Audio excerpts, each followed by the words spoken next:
Welcome to the dynamics of everyday life, where we demystify some tricky concepts and get to know ourselves a little bit better.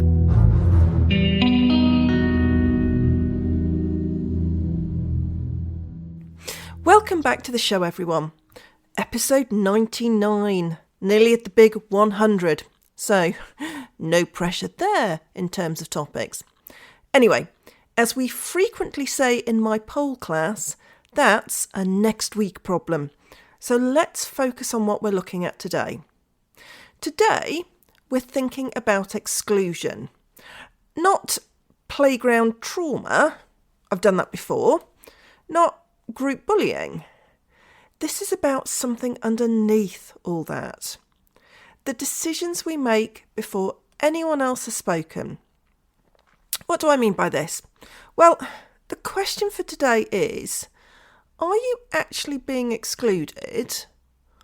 Or have you already decided that you don't belong? We've all been there. We walk into a room, maybe at an event, and we start to scan for people that we know and that we can feel safe with. Maybe we've already decided that we shouldn't be there. For no apparent reason, other than it's a story we've decided to tell ourselves. Maybe we don't post on social media because we're too busy thinking, who am I to have an opinion? Or, what do people care what I think? We've also got the classic watching someone further ahead than us and feeling ourselves start to shrink. Comparing our year 1 to their year 5. Business, hobbies, skills, you name it. You can beat yourself with that particular stick in any arena of life. And there's assuming that a quiet patch in business means something personal, when actually it's a quiet time of year for everyone. The key thing is we can be in a perfectly good room, a room that's objectively supportive, and still feel slightly outside it. So what's going on here for us? How have we ended up thinking this way? Well, there's likely to be a few things at play here. First of all, we have anticipatory rejection. Now, anticipation is actually a mature defence, which means it can be helpful or it can trip us up. We reduce anxiety by creating a sense of control. I might be rejected, so I'll exclude myself first. It's not that there's no room at the inn, we just decide that there isn't, so we don't even walk down that street. The cousin to this is pre-emptive withdrawal. It's in the same family of mechanisms. We step back instead of putting ourselves forward. If we remove ourselves from the group, then we aren't being asked to leave, or we're not being informed that there's no place for us. We've left the room way before that. It's better to step back than be asked to move. We're the ones in charge here, or at least that's what we tell ourselves. We're also excellent at using comparison as self-protection.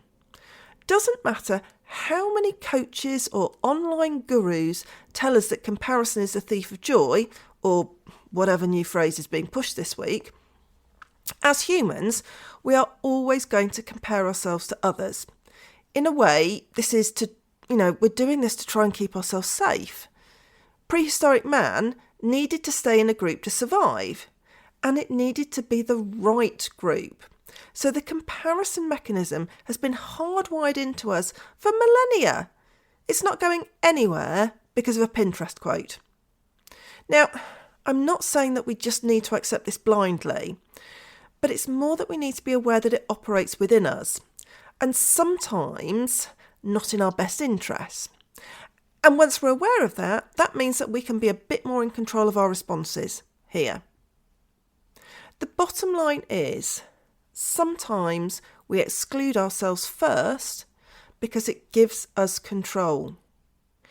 If I assume I'm not wanted, I don't have to risk wanting. And I definitely don't have to risk asking for more. It can feel really risky to say, this isn't enough for me. It's much easier to shrink at that point and decide I'm the problem. Have a think about where you are currently. Where are you assuming that you're not enough? How accurate is that really? We can tell ourselves all kinds of stories. So is this a case of you creating an Oscar-winning masterpiece out of something that's really pretty mundane? We've all been there. It's one of my particular specialities. Where are you accepting less than you want? Because asking for more feels dangerous. It's interesting how quickly we can slip into accepting a scenario because we want to believe that it will meet a particular need, even when it really doesn't. It always makes me think of a lesser-known Dr. Seuss book, Oh, the Thinks You Can Think. We can trip ourselves up spectacularly this way. And where are you mistaking quiet for rejection?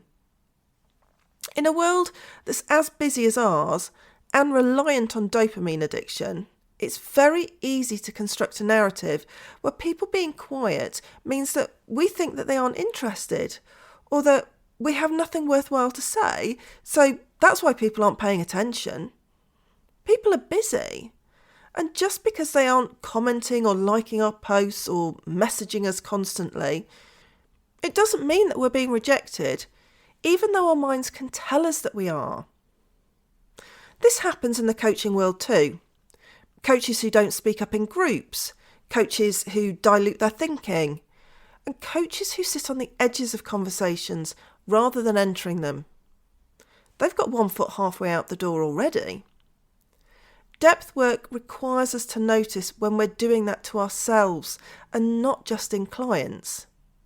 The coaching world is incredibly busy and noisy, and it's worth paying attention to how that makes you feel.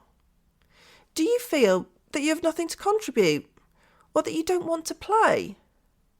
What's going on for you there? My invitation for you this week is for you to consider where in your life you have decided that you aren't included and you've mentally checked out. This isn't about blaming yourself. It's about noticing the pattern. Before you decide that you aren't wanted, check whether anyone actually said that. Thanks for listening to this episode of The Dynamics of Everyday Life. Don't forget to subscribe wherever you get your podcasts. As well as producing this podcast, The Dynamics of Everyday Life has lots more psychodynamic fun going on, and you can find out more at dynamicsofeveryday.life.